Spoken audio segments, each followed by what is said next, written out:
So welcome everyone to Professional Perspectives. And today we have our very first guest, our inspiration. We want to call her more than just a professional. Tiffany, do you pronounce your last name Deighton? I've been meaning to ask you that for a long time. Okay. Yes, Deighton. That would be my guess. All right, good. And we decided to start with her because of that entrepreneurial spirit that she has. She is a professional business English coach, but she has a very special niche that we're going to be talking about. But in addition to her work, she is a wife and mother. She's a homeschool mom, and she will have her tell you how many children she homeschools in just a little while. But I just think it's a really interesting journey that she has had.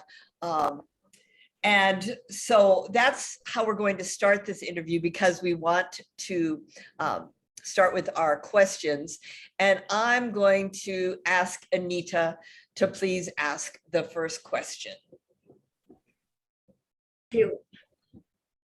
So the first thing actually is, how did you develop a passion for this field? Okay, I actually have, I have loved language my entire life, and I was able to travel through really my 9th grade year, my freshman year in high school, all the way through high school and college, several different trips to Latin America. And so on one of those trips, I actually saw a bilingual school for the first time. That's not something we have in the United States, and it never occurred to me that other countries have those. And when I saw, I wanted to teach English in a bilingual school in Mexico. And when I came back from one of those trips, the next year, the university that I was planning to go to added a new degree program in teaching English as a second language. And so that was just really a confirmation for me that this was exactly the field that I needed to go into. And so, so at that point, I jumped into that program and learned how to teach English, not just to native speakers, but to non-native speakers. And I never did make it the interview. So one more question actually to follow through from this. How different is it to teach English language to native speakers versus non-native speakers? Kind of depends at the level of your non-native speaker. To take a brand new beginner and to teach them their vocabulary words and different verb forms and different things like that, that's very different from teaching a native speaker.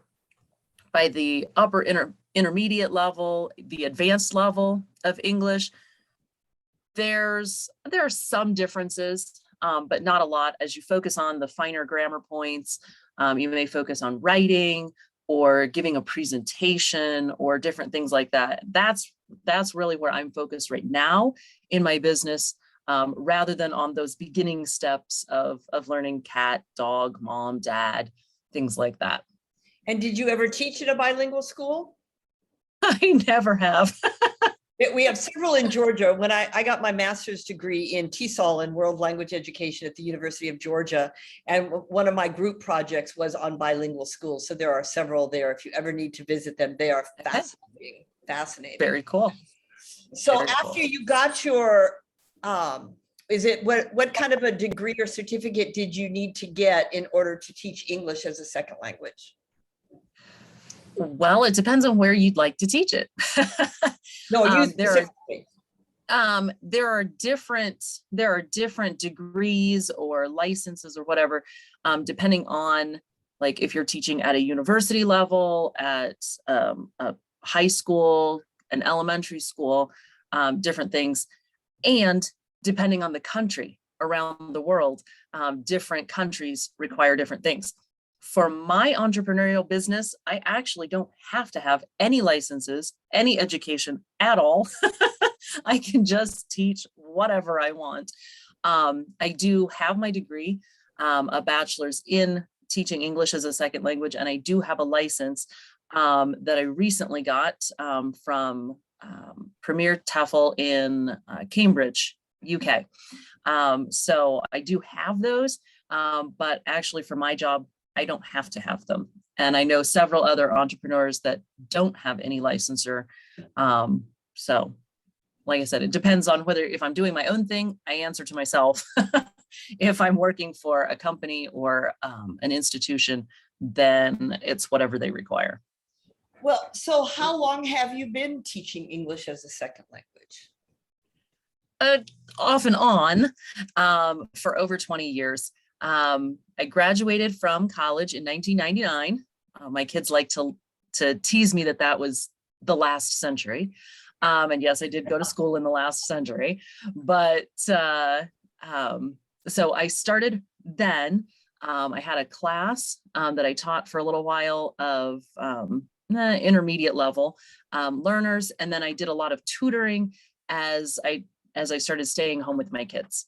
I've also taught Spanish 1 and 2 for high school level, and I've also taught high school English and tutored in all of them. So I've done a little bit throughout the years. Would you consider yourself bilingual? Yes, I would. That's great. My journey with Spanish has taken me a little bit longer, and I've got a whole bunch of posts for LinkedIn started but not finished right now, that kind of talk a little bit more about my journey with language learning, and some of my philosophy that I've developed from that.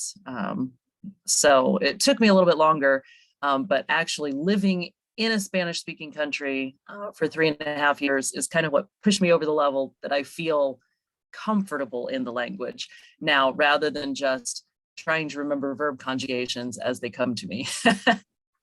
Well, so you talked about how you fell in love with this idea.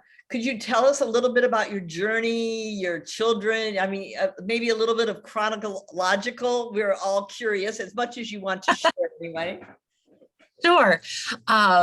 Okay. My journey has not been just a straight line at all. We have done all kinds of things. I married my husband just 2 weeks after I graduated from college. So we've been married for 23 years. And we were blessed with our first child just a year later. And so the first of 6, he just turned 22 last month. And when he was small, I decided, I was teaching Spanish full time at the time, and decided to stay home with him. And so that was a change. That was a lot different from both of us working. My husband is also a teacher. So we were teaching full time, and of course, grading papers and lesson planning and all of that at night, to me staying home full time. And that actually ended up causing my husband to change his career at the time as well.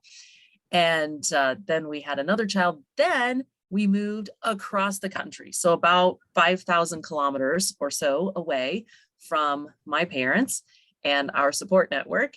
And so we moved out there, out to the west. We had been living in the east of the country, moved all the way out to the west, stayed there for 3.5 years. My husband worked as a financial analyst out there rather than a teacher.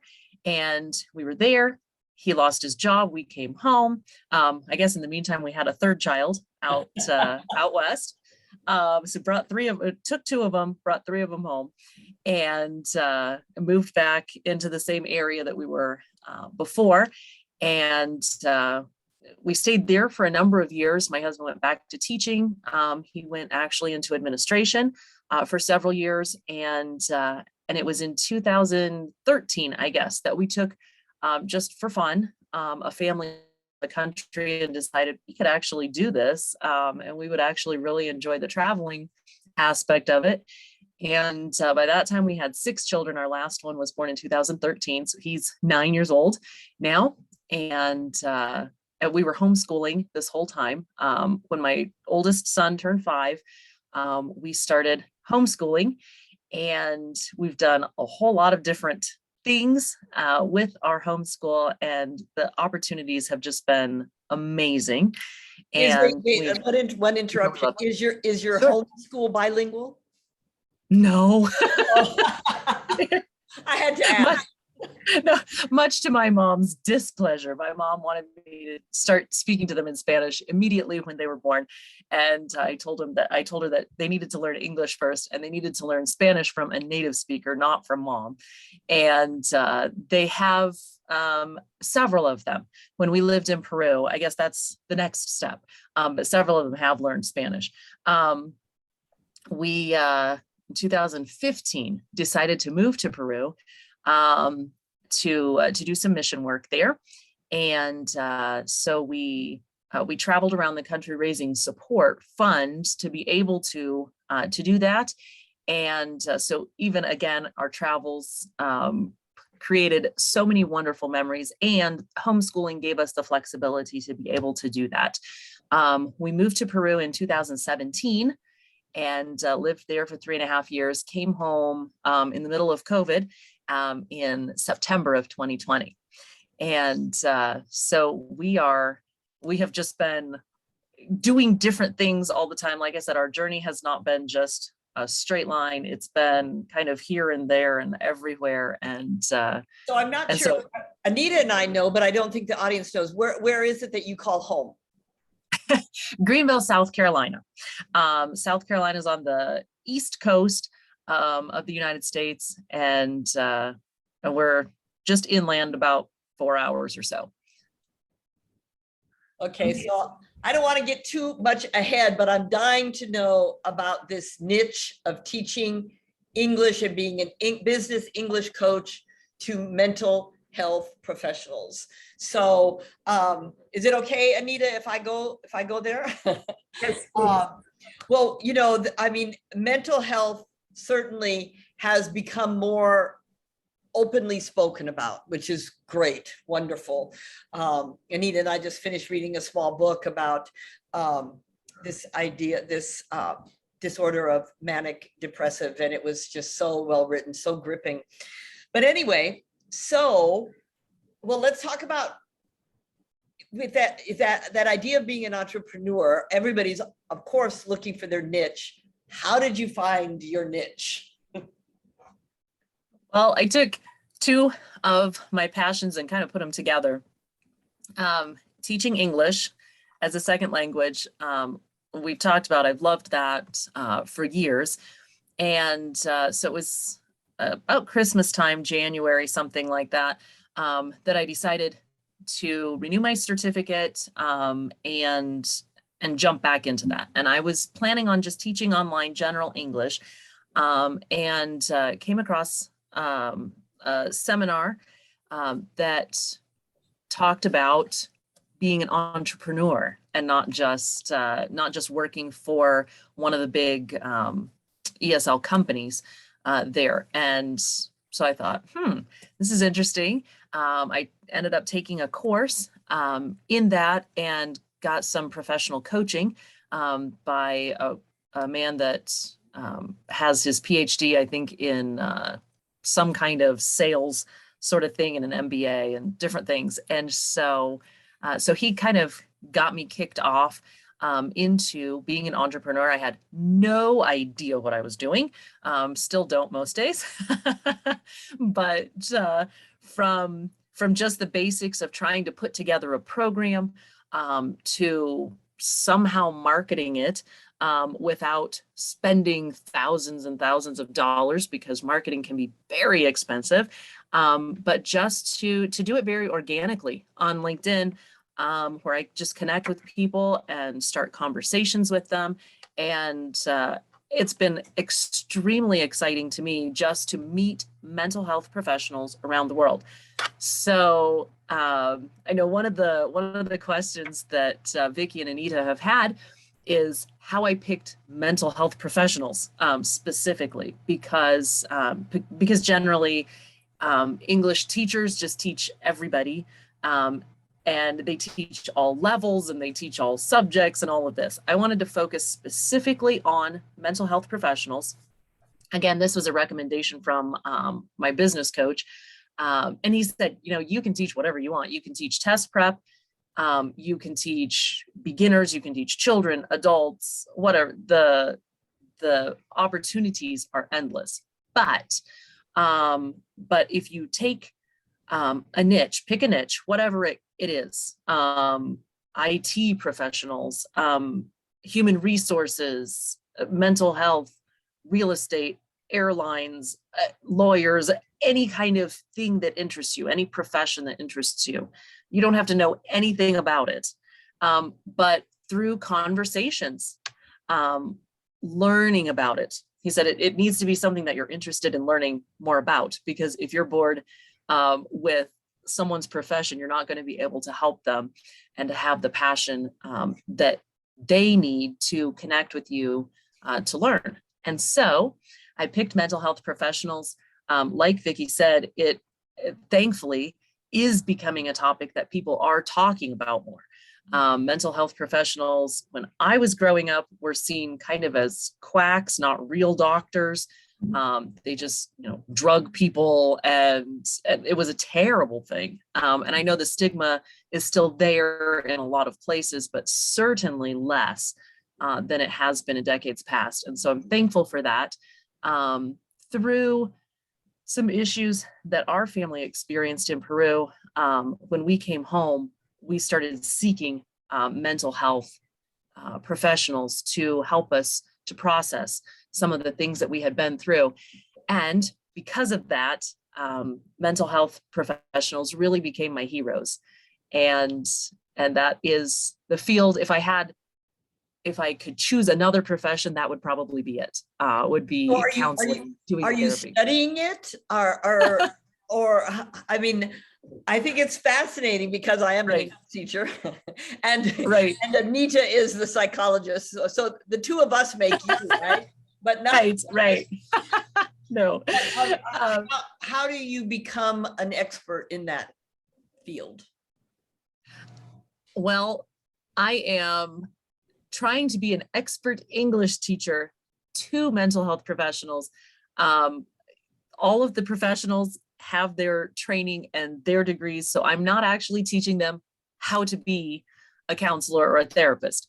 What I am learning is a lot of different things about that profession. So I am not seeking a license or training or anything to become a psychologist. But as I'm learning from them more about their field, I'm learning what they need so that I can help them to master the English that they need and the communication skills that they need to advance their career. Fascinating. Yes, absolutely. How do you think this really helps you, the zoomed in approach? How does it really help you and the people you are now connecting with, the mental health professionals? Sure. It's me to be able to focus, honestly, to give all of my effort to learning one niche. Because as a general English teacher, I would be trying to help everyone in every field, possibly at every level, even if I just focused just on the advanced learners. And I wouldn't be able to give all of myself to one profession, but being able to tailor my program specifically to mental health professionals. And like I said, you can pick any field that interests you, but this happens to be an interest of mine. To be able to tailor that, I get to know more and more deeply what mental health professionals do. And what I'm learning is there's a wide variety. I think of counselors that sit in their office and have a counselee on a couch. And there's actually a huge variety, even in the mental health profession. of what people do. And I'm learning all of that and learning what kinds of things they need to be able to advance their careers. Some of them are just coming out of my next school. question. Sorry. Oh, That was my next go question. ahead. Tell us what they're needing. What do they want from you? Well, I'm still learning a lot, but a lot of them, I've got one specific client who is looking to get international licensure. And she's been working in her country for a number of years now. And she said, it's time to invest in me and my career. I've gotten my kids raised, and now it's time to take this to the next level. And she wants to get her international licensure. And so again, I'm not helping her to learn how to do her therapy. She is already an expert in that field. Right. But I'm helping her with vocabulary, some not family relationships and those things, but business vocabulary and phrases, idioms, different things like that, so that she can be able to take her career not just into English. She does use English. The primary thing that she uses English for, though, rather than doing the actual counseling, is conferring with colleagues in different meetings of colleagues where they share and just bounce ideas off of each other. And so that, and I'm not teaching the therapy part, each of the different methods and the different diagnoses and all of that. But I am a sounding board for her, actually, to practice some of those things. If she wants to practice a specific therapy, if she wants to walk through a treatment, what she would say to a patient with such and such diagnosis, I am her sounding board for that. And I can help her say, oh no, you don't say it that way, you say it this way. Also with interview skills, with presentations. That was another thing that she had mentioned, that she's been asked several times to do conferences in English, but she just doesn't feel confident enough in her English to be able to do that for an international audience. I have another client who his primary goal is just to improve his pronunciation, because he knows the grammar, he knows the vocab.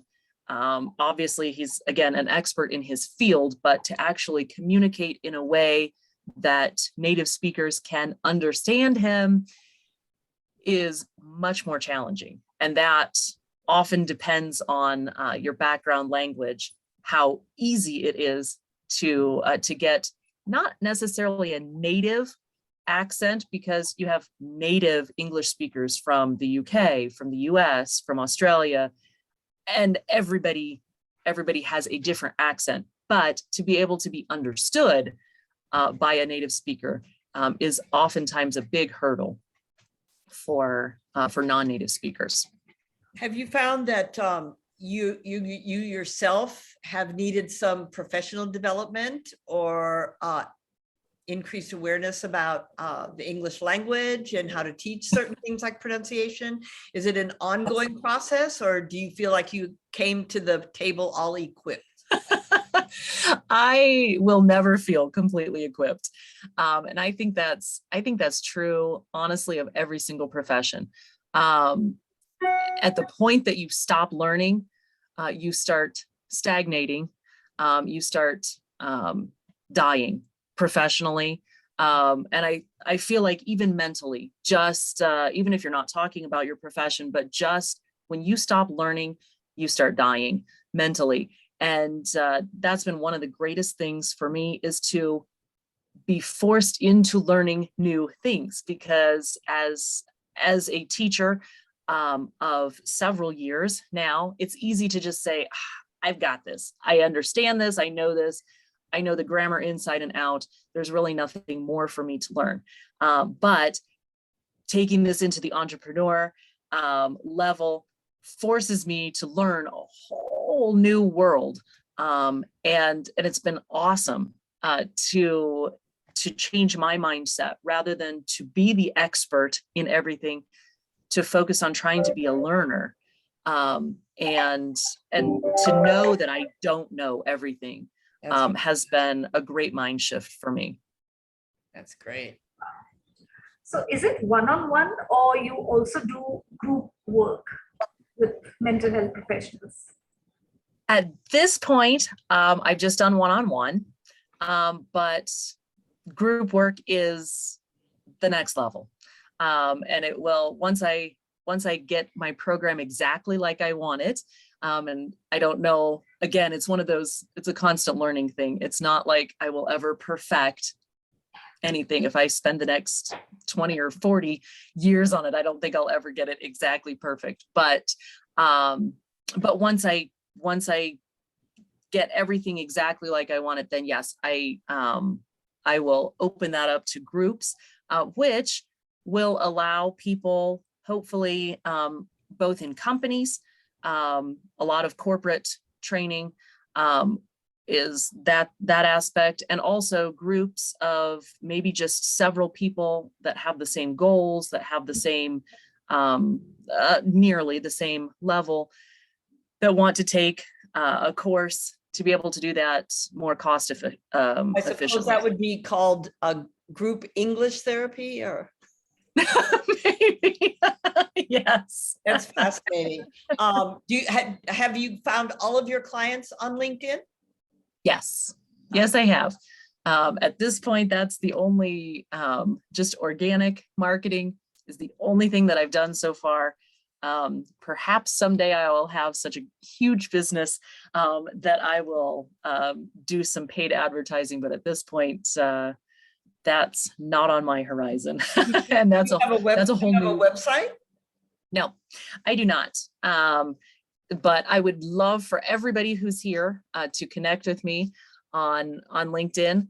It's just my name, Tiffany Deighton, and I would love to get to know some of you more. And even if you're not in the mental health profession, we are going to give them I would still love to connect with that. That would be awesome. We'll give you them a chance in just a couple of minutes. But Anita came up with a question. I'm going to ask one of your questions, Anita, because I thought it was so good. Do you, Tiffany, have any regrets? If you could go back and do something differently, something like that. I have a life philosophy of no regrets. And I'll tell you why. Are there things that I would go back and do differently if I had the chance to do them over again? There are things that I would make a different choice at this point in my life than I made at a different point in my life. But one of the things that I think is so important is whatever decision that you have before you, weigh out all of your options. Look at the pros and the cons, the advantages, the disadvantages to each thing, and then make the choice. And once you've made the choice, don't look back. Because there's always something that you give up by making a choice. And just speaking professionally, by choosing one career, you are choosing to not go into a number of other careers. And so I could look and say, oh, I wish I had become a counselor. I wish I had become whatever. And I just don't want to live my life that way. And so I look at everything. And like I said, I've made the best choices that I could, given the information, given the experience that I had at each stage of my life. And so there are definitely things that I would say, wow, I would never do that again. And yet I would never trade that experience because of what it taught me. Mm-hmm. And so I choose to look at all of the, if you want to say bad decisions that I've made, things that I would do differently if I had it to do all over again. I don't know that I would ever go back and change what I did because of the lessons that I've learned from it. Wonderful. At this point, may I ask one question? You said that it has not been a straight line for you. It's not that steady progress. And I do know it means there are dips and there are peaks. So when there are dips, how do you handle that, and how do you keep yourself motivated? That is a challenge. Professionally, well, I'll tell you, over my entire life, I have had some times that were really low. And those obstacles, things come up to challenge where you are, choices that you've made. Sometimes things don't work out the way that you had them envisioned, and it can be discouraging. My husband and I have been a great team for 23 years. And so without his support and mine for him, we probably would have fallen apart a long time ago. But we've chosen to use those opportunities, again, instead of looking at them as bad things. We've chosen to look at those as opportunities to stop, to reevaluate where we are, what we're doing, what's truly important to us. And sometimes that has meant, this is the most important thing to us. We just need to give it more effort. And sometimes we said, our priorities have changed. What we were thinking when we decided to do this, that's not what we want to do anymore. And we're going to take a turn. Sometimes it's a little shift and a course correction, and sometimes it's an entire career change. And those times are always scary because you don't know. The unknown is always terrifying. But jumping into it, we've always figured out a way to make it work.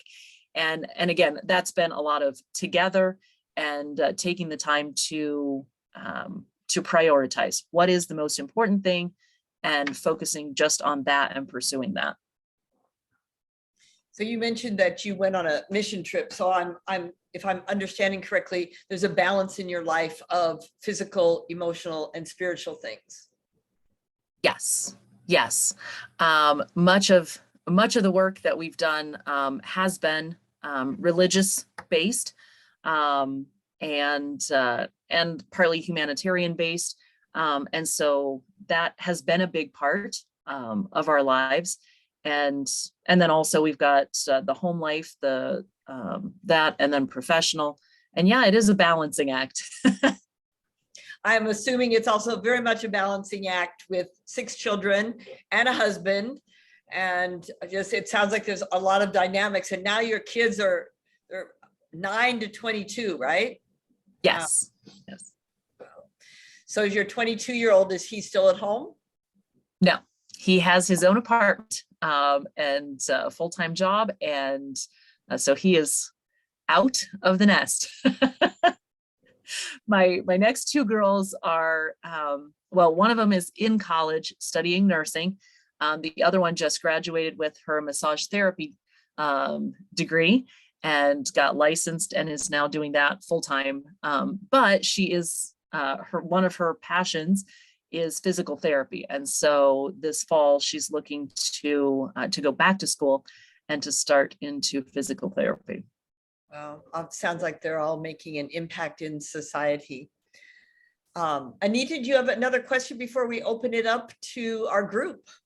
Yes, one actually. So what has been the biggest challenge for you that you found it almost impossible to overcome? Wow.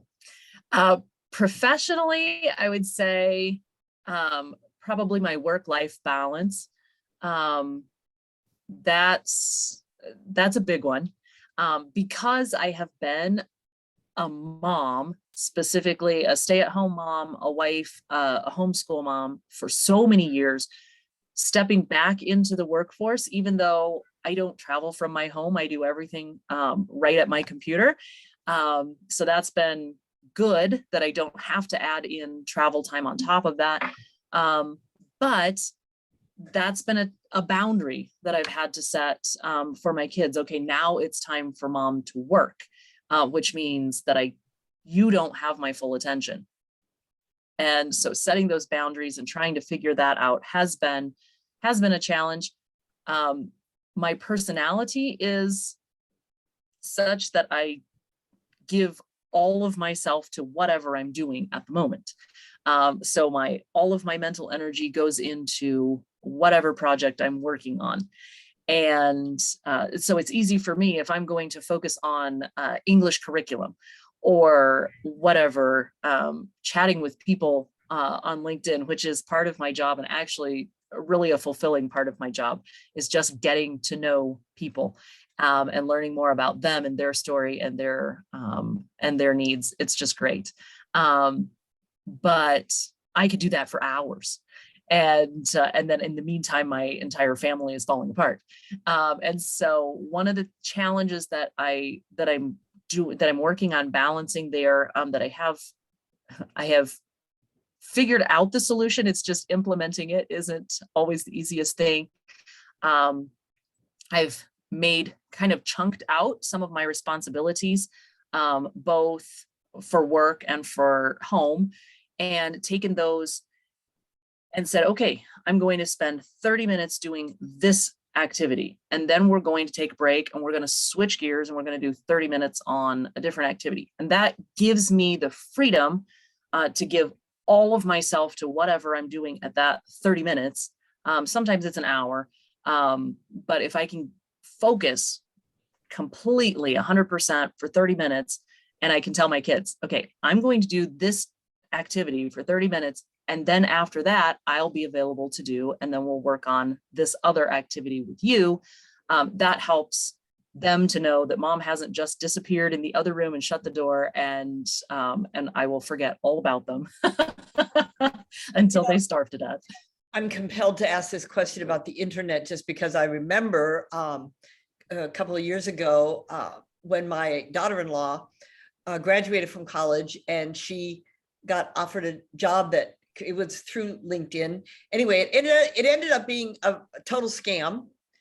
And fortunately, she didn't learn completely the hard way, but those things happen. So what I want to ask you about the internet is does it all seem real to you? Are people real? Are there things you have to be cautious about having a business that's totally on the internet? Sure.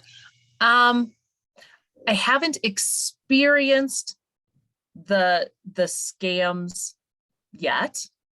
I'm constantly getting, as anybody with a LinkedIn account would know, constantly getting people who want to sell me something. And that's fine, because I know LinkedIn is a business platform, and that's great. And I can chat with those people. Up to this point, I haven't found anything that is a scam, but that doesn't mean that they're not out there, and that I couldn't stumble upon something today.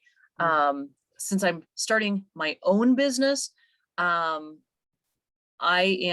connections that I'm developing, that I'm actually developing a relationship with those people.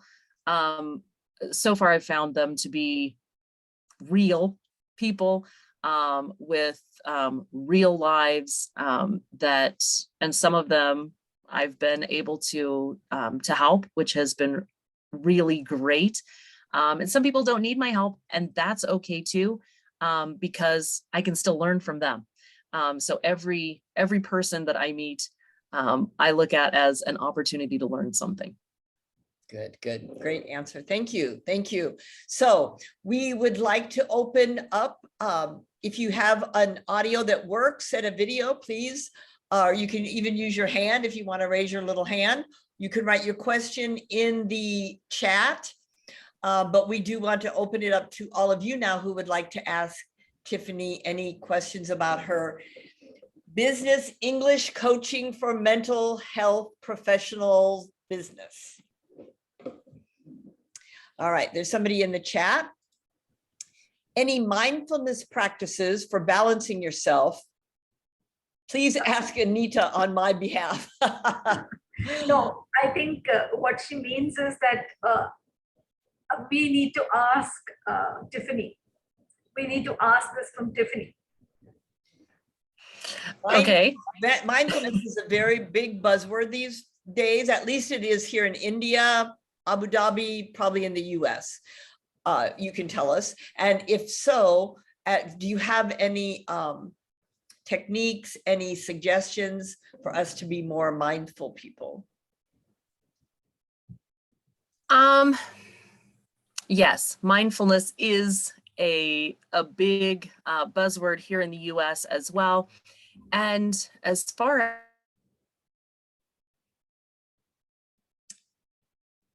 I'm not a therapist, so I'm not talking from a great deal of study and expertise.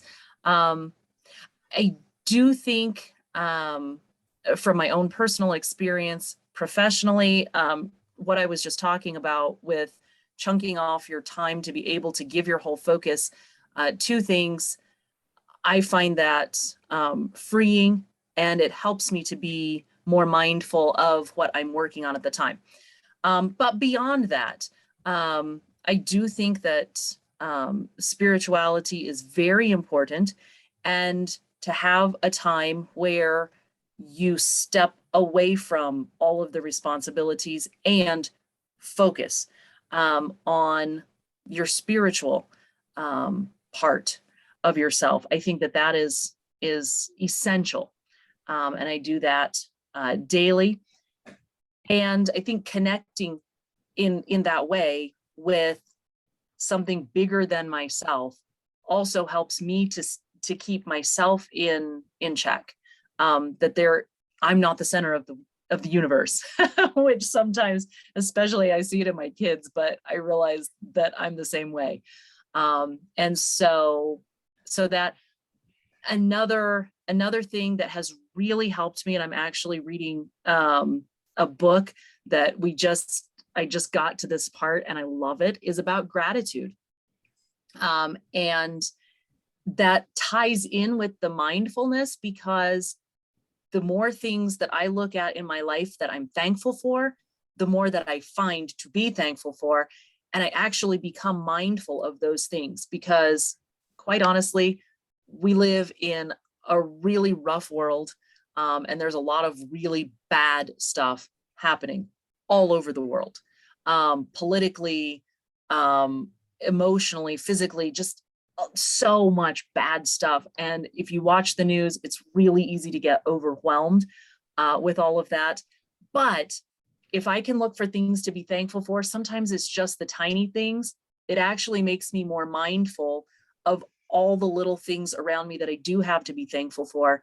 And that also helps me to keep that attitude of gratitude and a positive focus, even though it seems sometimes like the world around us is crumbling.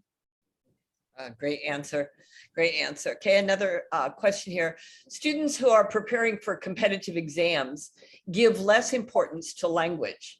That would affect their presentation skills in the last year of academics. My question is, how can they focus on their language classes during pre-university years? Okay. Language, in my opinion, is everything. It's the key that unlocks opportunities in so many areas. Professionally, yes. And so as a business English coach, of course, English is my big language.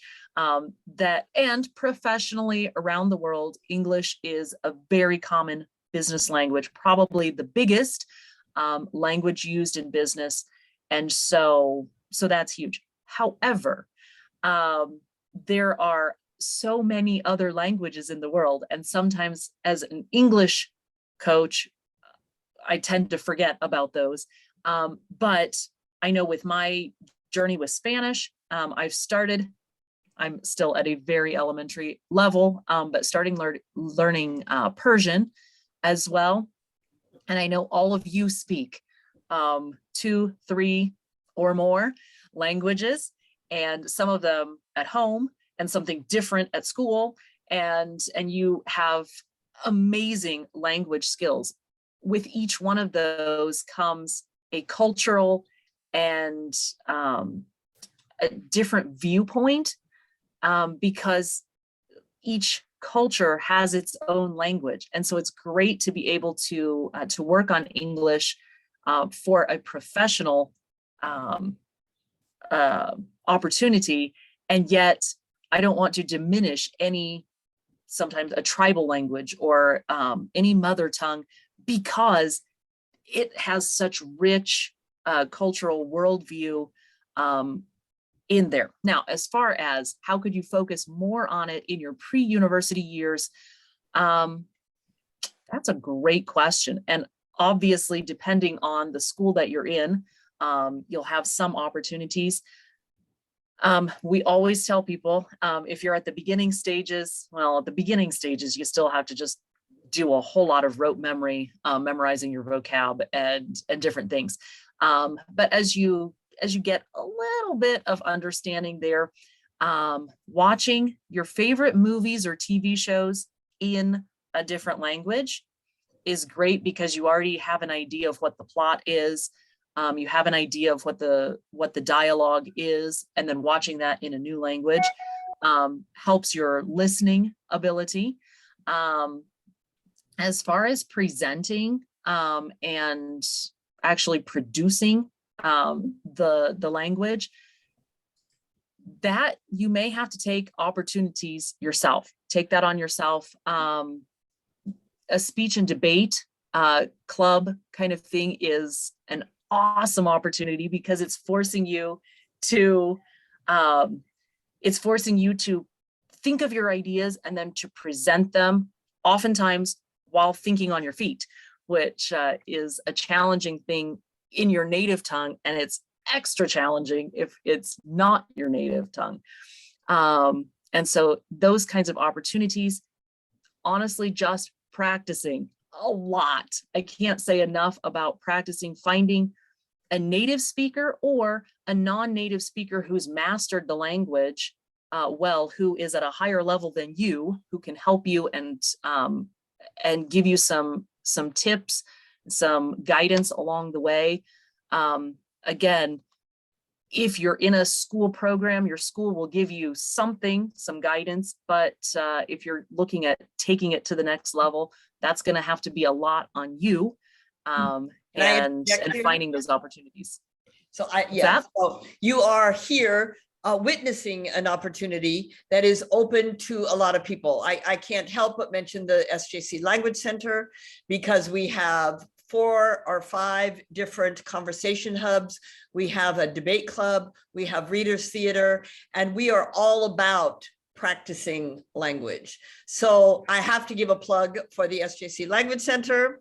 As much as, yes, you do have programs in your own school, but if you don't practice, and this is a place where we welcome people to practice, to listen, to make mistakes, to have a good time.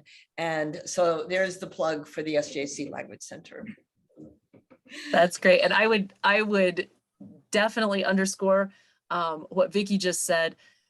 You're going to make mistakes, and that's okay. That is part of learning. And sometimes you'll learn, in fact, I think probably every time, you will learn more from making the mistake, because you'll remember it once somebody has corrected you. If you get a mindset of, oh, they're just being so mean to me and harsh because they're correcting everything I say, or I'm so terrible at this, you turn your eyes in on yourself, and it will destroy your language ability, because you'll lose your confidence there. Go ahead, make the mistakes. We all have. Make them, laugh at yourself, and remember it and move on. And next time you'll get it right. And those kinds of opportunities, take every single one that you have. Thank you. Any other questions? We have time for 1 or 2 more questions. Manish has one here.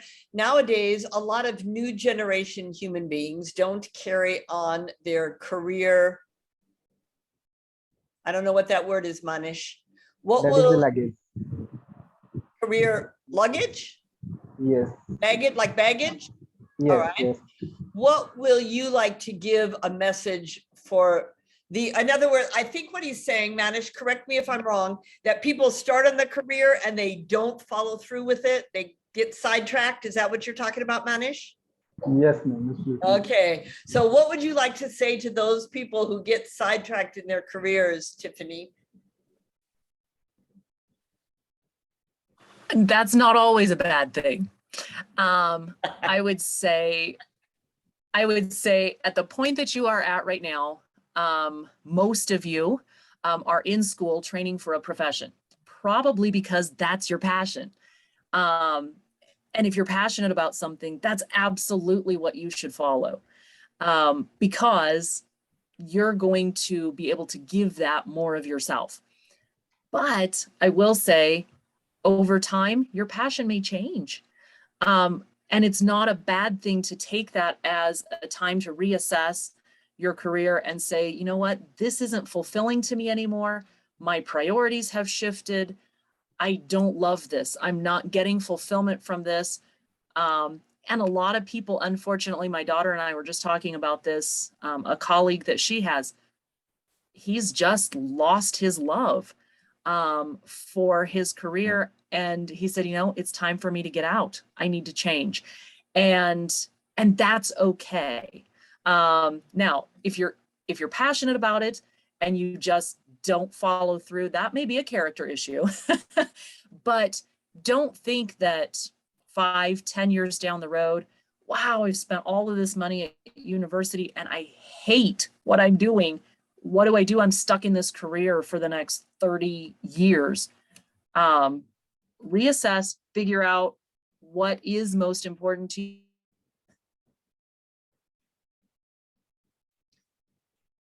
So am I frozen or is she frozen?